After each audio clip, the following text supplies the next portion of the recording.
اعوذ باللہ من الشیطان الرجیم بسم اللہ الرحمن الرحیم الحمد للہ رب العالمین والصلاة والسلام علی اشرف الانبیاء والمرسلین وآلہ الطیبین الطاہرین. اعوذ باللہ من الشیطان الرجیم انا سخرنا الجبال معه يسبحن بالعشی والاشراق والطیر محشورۃ کل لہ اواب. ہم نے ان کے لیے داؤد کے لیے پہاڑوں کو مسخر کیا تھا. یہ صبح و شام ان کے ساتھ تسبیح کرتے تھے اور پرندوں کو بھی مسخر کیا. یہ سب اکٹھے ہو کر ان کی طرف رجوع کرنے والے تھے. اس سلسلے میں یہ ہے کہ اللہ تعالیٰ نے مسخر کیا تھا الجبال پہاڑوں کو معه یسبحن. اس تسخیر کا مطلب یہ تھا کہ یہ تسخیر حضرت داؤد کے لیے مسخر نہیں بلکہ سخرنا اللہ تعالیٰ نے مسخر کیا تھا. یسبحن معه، یہ پہاڑ تسبیح کرتے تھے حضرت داؤد کے ساتھ. حضرت داؤد کی تسخیر میں ہوتا تو وَسَخَّرْنَا بِهِ، داؤد کی وجہ سے وہ داؤد کے ذریعے تسبیح کرتے. ایسا نہیں، معه حضرت داؤد کے ساتھ تسبیح کرتے تھے. اور پرندے بھی مسخر تھے کہ وہ پرندوں کو بلا سکتے تھے اور جس کو بھی بلائیں وہ ان کے کنٹرول میں تھا. حضرت داؤد حضرت سلیمان کے لیے قصہ قرآن میں جا بجا موجود ہے کہ وہ ہدہد کا واقعہ بھی ہے حضرت سلیمان کے لیے کہ پرندے بھی مسخر تھے. حضرت داؤد کے کہنے کے مطابق یہ پرندے جو ہے وہ ان کو بلاتے تو وہ آ جاتے تھے.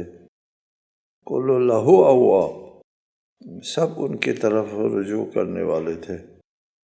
وَشَدَدْنَا مُلْكَهُ وَآتَيْنَاهُ الْحِكْمَةَ وَفَصْلَ الْخِطَابِ، اور ہم نے ان کی سلطنت مستحکم کر دی اور انہیں حکمت عطا کی اور فیصلہ کن گفتار کی صلاحیت دے دی. فصل الخطاب،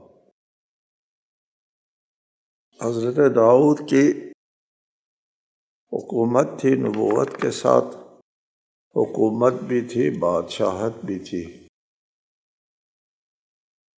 حضرت داؤد حضرت سلیمان ایسے انبیاء ہیں جن میں نبوت اور بادشاہت دونوں جمع تھی. اور بادشاہت بھی ان کا وسیع جو ہے وہ دائرہ تھا.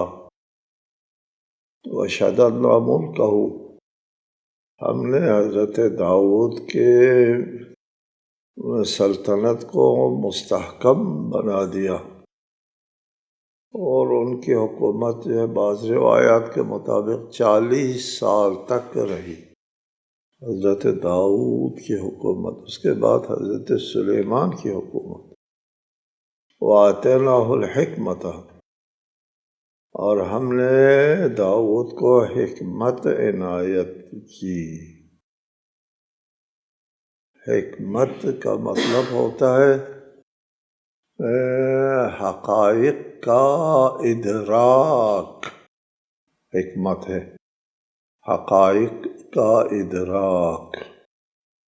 وہ غلطی کے شکار نہیں ہوتے تھے، غلط فہمی میں شکار، وہم اور ظن گمان وغیرہ کے شکار نہیں ہوتے تھے. وہ حقائق تک ان کو رسائی ملتی تھی. ہم نے ان کو حکمت عنایت کی تھی، حقیقت بینی کی طاقت. حکمت کے مقابلے میں خطا کا لفظ آتا ہے. اگر کسی کے پاس حکمت نہیں ہے تو پھر وہ خطا سے دوچار ہو جاتا ہے. کسی کے پاس اگر حکمت ہے وہ خطا سے دوچار نہیں ہوتا، اور جس کو حکمت دی ہے تو فقط اوتی خیرا کثیرا، خیر کثیر اس لیے کہ حقائق کے ادراک سے بہتر کوئی طریقہ ہے، کوئی نعمت نہیں ہے۔ سارے ابتلاءات دنیا میں لوگوں کے لیے پیش آتی ہے، حقیقت کو درک نہ کرنے کی وجہ سے غلط فہمی کے شکار ہوتے ہیں، واہمے کے شکار ہوتے ہیں، اور لوگوں کی باتوں میں آتے ہیں، اور مشکلات ہوتے ہیں حقائق کے ادراک نہ ہونے کی وجہ سے۔ حقائق کا ادراک جو ہے وہ بہت بڑی بات ہوتی ہے، جس کو حقیقت عنایت ہوئی ہے وہ کسی اجتہادی غلطی میں مبتلا نہیں ہوا کرتے، جیسا کہ لوگ کہتے ہیں کہ ان کو اجتہادی غلطی سرزد ہو گئی تھی اور رسول سے وہ امام۔ انبیاء کو اللہ نے حکمت عنایت کی ہے، وہ اجتہادی غلطی میں مبتلا نہیں ہوتے۔ یہ حکمت کے خلاف ہے، حکمت کے منافی ہے غلطی اور خطا کا مرتکب ہو جانا۔ وہ فصل الخطاب اور فیصلہ کن بیان، فصل الخطاب وہ شیرین بیانی ہے جس میں مطلب کو بیان کرنے میں کوئی دشواری پیش نہیں آتی، اور مطالب جب بیان کرتے ہیں جس کے پاس فصل الخطاب ہے وہ اس میں کوئی ابہام نہیں ہوتا، کوئی ابہام نہیں ہوتا جس کے پاس فصل الخطاب ہے، اور جس میں کوئی غلط فہمی کا امکان نہیں ہوتا۔ جس کو فصل الخطاب دیا گیا ہے اس کا بیان اتنا شستہ، شائستہ، واضح اور مطلب کا مکمل خد و خال مخاطب کے ذہن میں کما ہو اتار دیتا ہے۔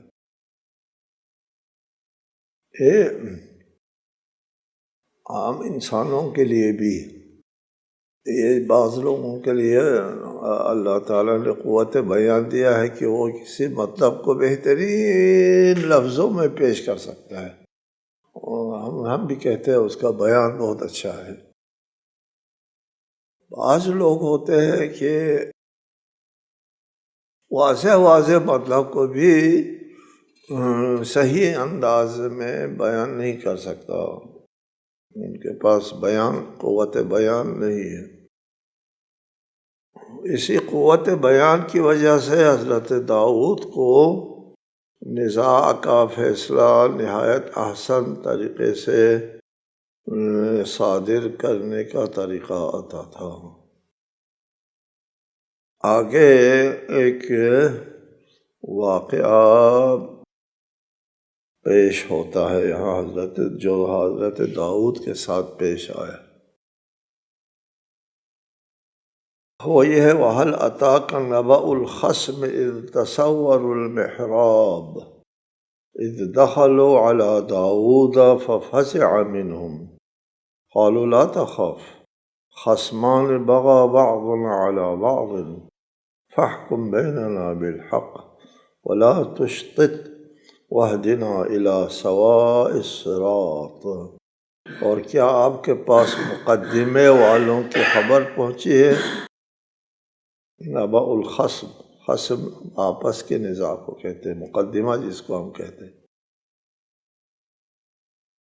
کیا آپ کے پاس مقدمہ والوں کی خبر پہنچی ہے جب وہ دیوار پھاند کر محراب میں داخل ہوئے؟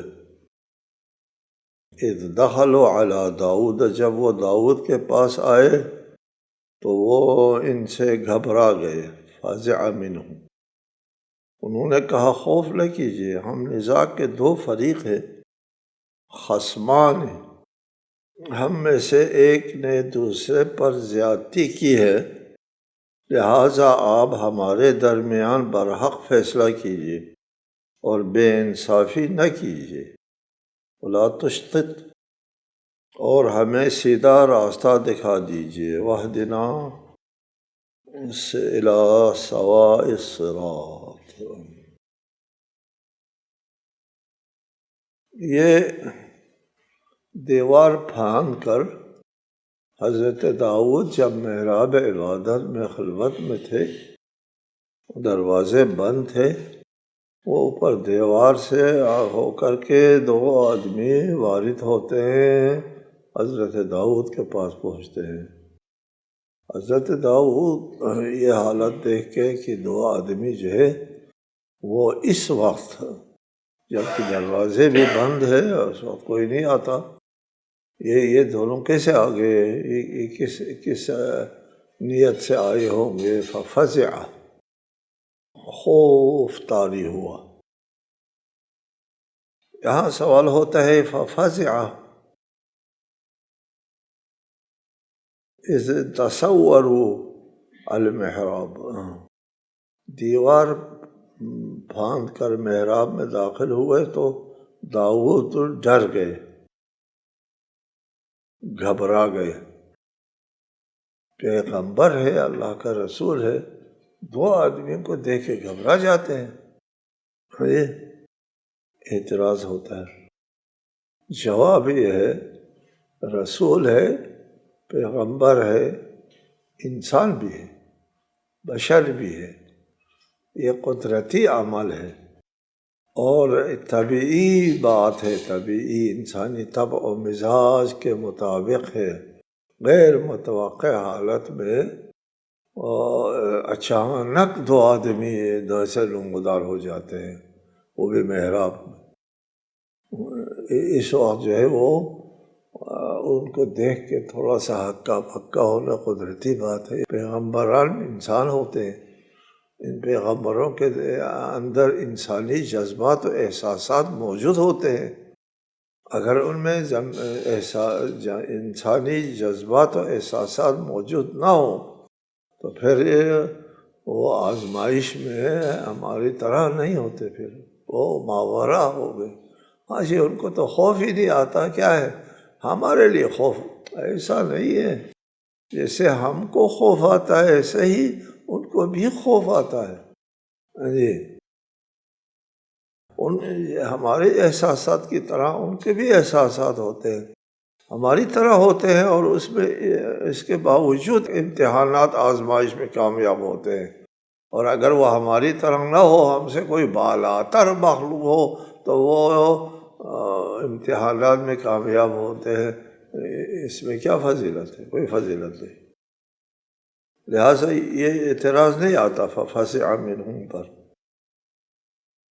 یہاں پر البتہ یہ سوال پیدا ہوتا ہے کہ یہ دونوں دیوار پھاند کر کے خلوت کے وقت آنے کا وہ کیا تھا، یہ معاملہ کیا تھا، اس کی وجہ کیا تھی، مصلحت کیا تھی کہ اس وقت آ کر کے ان کو مبتلا پریشان کر دیا۔ عام طریقے سے اجازت لے کر اپنا مقدمہ پیش کرتے تو اس میں کیا حرج تھا؟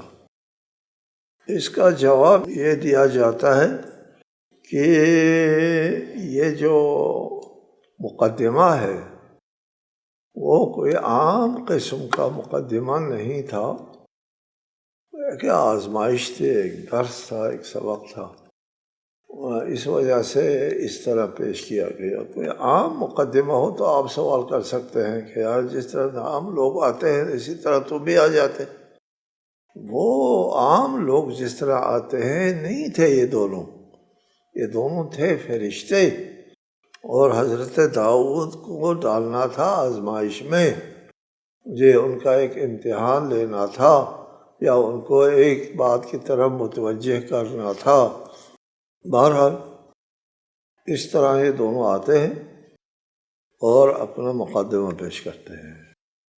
مقدمہ بھی کس طرح پیش کرتے ہیں یہ دیکھیں، کہتے ہیں ان ھذا اخی لہ 99 نعجہ ولی نعجۃ واحدہ فقال اکفلنیھا وعزنی فی الخطاب، یہ میرا بھائی ہے، اس کے پاس 99 دمبیاں اور میرے پاس صرف ایک دمبی ہے، اور یہ کہتا ہے اسے بھی میرے حوالے کرو، اور گفتگو میں مجھ پر دباؤ ڈالتا ہے۔ اس کے پاس 99 ہے، ایک کم 100، میرے پاس صرف ایک ہے، وہ کہتا ہے یہ ایک بھی مجھے دے دو۔ یہ مقدمہ جو ہے وہ ایسا پیش کیا جاتا ہے جو انسان کے احساسات کو ٹھیک ٹھاک ابارے۔ 99 جس کے پاس ہے وہ دباؤ ڈالتا ہے اس پر جس کے پاس صرف ایک ہے کہ وہ بھی مجھے دے دو۔ وعزنی فی الخطاب، جی، اور پھر وہ دباؤ بھی ڈالتا ہے۔ قال، حضرت داؤد جواب دیتا ہے، ہاں جی، ان کے جو ہے انسان کے احساسات و جذبات کے ساتھ یہ مقدمہ پیش کیا گیا کہ وہ جذبات میں آ جائے، احساسات ان کا بہت ہو جائے، بیدار ہو جائے۔ مقدمے کی نوعیت اس طرح کر کے پیش کی، یہ 99 ہے، اس کے پاس ایک ہے۔ قال لقد ظلمك بسؤال نعجتك إلى نعاجه وإن كثيرا من الخلطاء ليبغي بعضهم على بعض إلا الذين آمنوا وعملوا الصالحات وقلیل ما هم۔ داؤد کہنے لگے تیری دمبی اپنے دمبیوں کے ساتھ ملانے کا مطالبہ کر کے یقیناً تجھ پر ظلم کرتا ہے، اور اکثر شریک ایک دوسرے پر زیادتی کرتے ہیں سوائے ان لوگوں کے جو ایمان رکھتے ہیں اور نیک اعمال بجا لاتے ہیں، اور ایسے لوگ تھوڑے ہوتے ہیں۔ وقلیل ما هم۔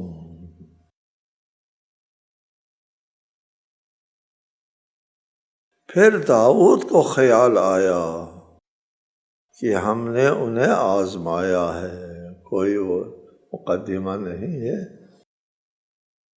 کوئی جھگڑا نہیں ہے، اور یہ دونوں جو ہے وہ کسی مقدمے کے فریقین نہیں ہے، جو ہے حضرت داؤد کو آزمانے کا ایک طریقہ اختیار کیا ہے۔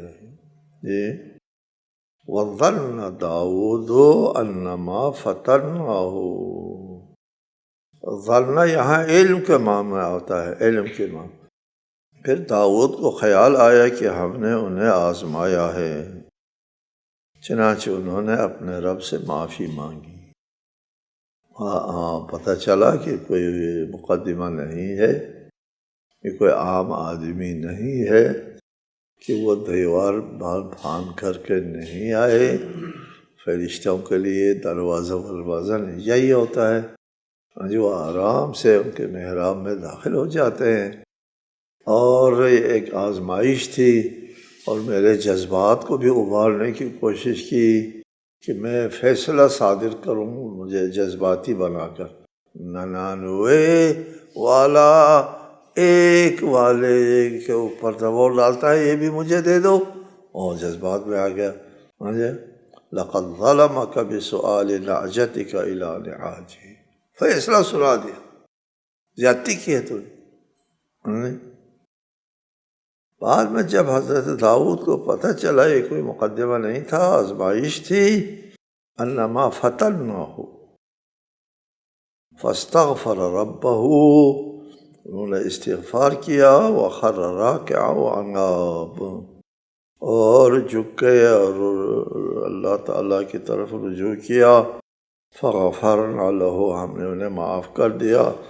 وَإِنَّ لَهُ عِنْدَنَا لَزُلْفَىٰ وَحُسْنَ مَآبٍ، بس ہم نے ان کی بات کو معاف کر دیا، اس بات کو، اور یقیناً ہمارے نزدیک ان کے لیے تقرب اور بہتر بازگشت ہے، حسن مآب۔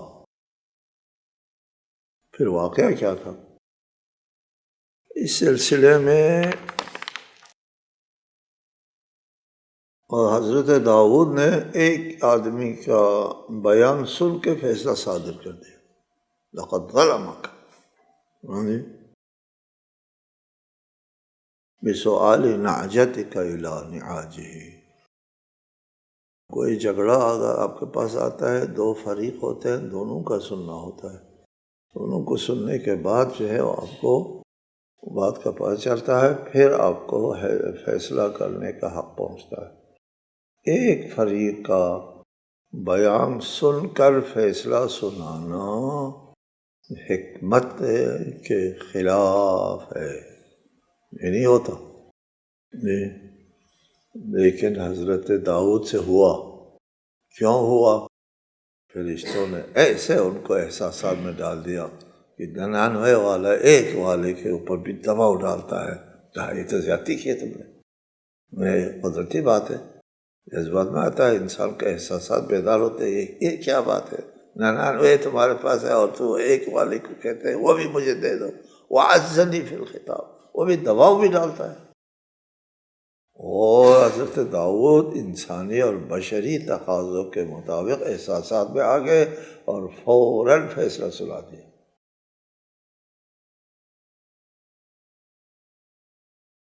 یہ فیصلہ جو سنانا تھا، اس سے پتہ چلا حضرت داؤد کو کہ میرے آزمائش ہوئی ہے۔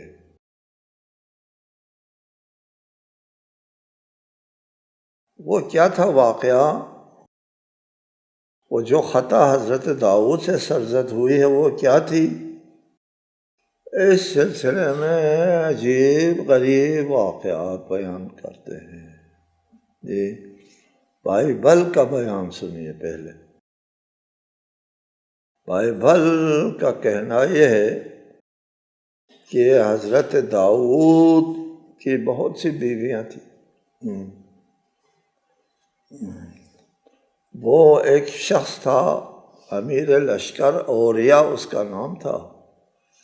اس کی بیوی خوبصورت تھی، اس پر حضرت داؤد عاشق ہو گئے۔ معاذ اللہ اس کے ساتھ ناجائز تعلقات بھی قائم کر دیا۔ پیغمبر جی کسی کی بیوی کے ساتھ، بائبل ہے، ان کے ہاں یہ عام باتیں ہیں، ناجائز تعلقات کسی کی عورت کے ساتھ۔ پھر اس کے بعد اوریا کو کسی جنگ میں بھیج دیا اور اس کو حکم دیا کہ صف اول میں جا کر کے لڑنا ہے تم نے، تاکہ یہ قتل ہو جائے۔ چنانچہ اس جنگ میں وہ گیا، صف اول میں لڑا اور قتل ہو گیا۔ حضرت داؤد نے سازش پکائی اس کے خلاف کہ یہ قتل ہو جائے تاکہ اس کی بیگم مجھے مل جائے۔ یہ کیا، پہلے ناجائز تعلقات کیے، پھر اس کو مروایا، پھر اس عورت کے ساتھ شادی کی، اور فرشتوں نے آ کر کے یہ کہا کہ یہ میرا جو ہے وہ 99 اور اس کے پاس صرف ایک، یعنی تمہارے پاس 99 بیویاں ہیں اور اس کے باوجود اس ایک کی بیوی کو بھی چھین لیا تو نے۔ حضرت داؤد کو یہ جتانا تھا مجھے، اور حضرت داؤد جو ہے وہ متوجہ ہے، اچھا یہ تو مجھے تانا و طنز کر رہے تھے، ہنستا متوجہ ہو گئے، یہ تو میں نے فیصلہ جو سنا، لقد ظلمت، ظلم کیا میں نے، اپنے خلاف فیصلہ سنا دیا، استغفر اللہ۔ یہ واقعہ ہوا ہے، بائبل کہتا ہے۔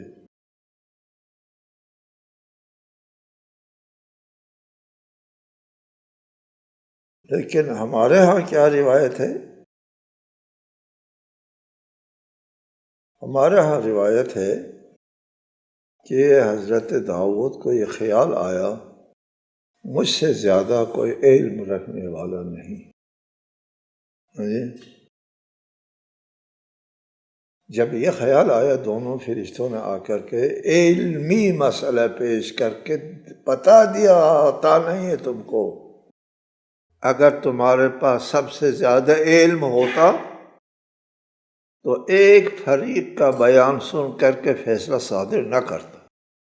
تم نے ایک فریق کا بیان سن کر کے فیصلہ صادر کر دیا، لہذا تو سب سے بڑا عالم نہیں ہے، سمجھو اس بات کو۔ حضرت داؤد متوجہ ہو گئے، میں تو جاہل ثابت ہوا، میں اس مسئلے کو نہیں جانتا تھا، ایک فریق کی بات سن کر کے جواب دینا ہوتا ہے۔ یہ تھا امتحان۔ یہ ہماری روایت میں ہے، شیعی روایت میں، کہ حضرت علی علیہ السلام نے فرمایا کہ اگر کوئی شخص حضرت داؤد کے اوپر یہ الزام لگائے کہ اس نے عورت کے ساتھ زنا کیا ہے تو میں اس کے اوپر 2 حد جاری کروں گا، ایک انبیاء پر الزام لگانے کا اور ایک انسانوں کے اوپر الزام لگانے کا، 2 حد۔ الا جلدتہ حدین، میں 2 حد اس کے اوپر جاری کروں گا، حدا للنبوہ و حدا للاسلام، ایک نبوت اس کا حد اور ایک اسلامی قانون کے مطابق۔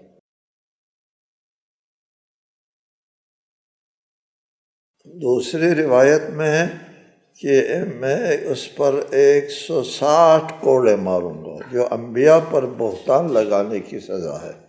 انبیاء پر بہتان لگانے کی سزا الگ ہے، وہ علی جانتے ہیں صرف۔ ہاں جی،